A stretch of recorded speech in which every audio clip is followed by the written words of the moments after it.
75 साल के नसीरुद्दीन शाह अपने बेटे के साथ जंतर मंतर पहुंचे थे। अगर गलती से पुलिस की लाठी उन्हें लग जाती तो क्या होता, इस बात की परवाह किए बगैर दोनों बाप बेटे जंतर मंतर पे डटे रहे। और धुरंधर से लेकर सिंघम गजनी तक ये 6 पैक 8 पैक्स ये लोग जो बना रहे हैं, किसके लिए बना रहे हैं? इनका एक शब्द ना पहले निकला ना प्रोटेस्ट के बाद निकल रहा है, और इन लोगों को आप हीरो मानते हो? नसीरुद्दीन शाह 75 साल के बुजुर्ग हैं और एक मुसलमान है, और 2014 के बाद अगर सरकार के खिलाफ कोई मुसलमान एक शब्द बोल दे तो 2 मिनट नहीं लगते उसे पाकिस्तानी जिहादी देशद्रोही बोलने में, इस बात की परवाह किए बगैर। और नसीरुद्दीन शाह धनी भी हैं, उन्हें ना ईडी का डर था ना सीबीआई का डर था। वो जंतर मंतर में अपने बेटे के साथ डटे रहे और अपने बेटे को भी एक शिक्षा दिया उन्होंने, चाहे सामने वाला कितना ही शक्तिशाली क्यों ना हो, गलत को गलत कहने की आदत होनी चाहिए। इन नमूनों में से कोई सुबह 4 बजे उठकर एक्सरसाइज कर रहा है, तो कोई सुबह 4 बजे सो रहा है, तो कोई 6 पैक बना रहा है, कोई 8 पैक्स बना रहा है। और ये इंडियन क्रिकेट टीम के प्लेयर्स, तुम जो फील्ड में इतना एग्रेशन दिखाते हो सामने वाली टीम के खिलाफ,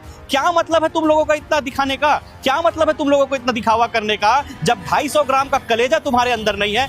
तुम डर गए, तुम्हारे अंदर की हड्डी का पानी सूख गया। अरे बॉलीवुड के कायरों, तुम्हारे पास क्या 2 नंबर का पैसा ज्यादा है जो ईडी सीबीआई से डर रहे हो, या तुम्हारी औकात 6 पैक 8 पैक्स एप्स बनाने के बाद सिर्फ गुटखा बेचने, दारू बेचने, सिगरेट बेचने के लिए रह गई है? और इंडियन क्रिकेट टीम के महान प्लेयर्स, तुम अपना एग्रेशन जो फील्ड पर दिखाते हो, तुम तो देश के लिए खेलते हो ना। तो देश के लिए जब खेलते हो तो देश के मुद्दों पर चुप क्यों हो जाते हो? क्या सिर्फ क्रिकेट खेलने के अलावा तुमको क्या सिर्फ बेटिंग ऐप को प्रमोट करने के लिए कहा गया है? जब तुम जैसे करोड़पति, अरबपति, शक्तिशाली, प्रभावशाली लोग सिस्टम के सामने दुम दबा कर बैठेंगे, तो इस देश के गरीब, मजदूर, किसान, छात्र और युवा अपनी समस्या को लेकर आवाज कैसे उठाएंगे? वो कितने मजबूर होंगे? तुम लोगों ने अपने बैंक बैलेंस को बढ़ाने के अलावा इस देश की जनता के बारे में कभी सोचा नहीं ना। कोई बात नहीं, आज से हम भी तुम लोगों के बारे में सोचना बोलना बंद कर रहे हैं। अगर तुमको देश की असल समस्या पर बोलने का कोई शौक नहीं है, तो हमें भी अब कोई शौक नहीं है तुमको फॉलो करने का। अब ताली एक हाथ से नहीं बजेगी ब्रो, अब ताली दोनों हाथों से बजेगी। अब सिर्फ सिस्टम को नहीं सुधारेंगे, सत्ता में बैठे हुए लोगों को नहीं सुधारेंगे,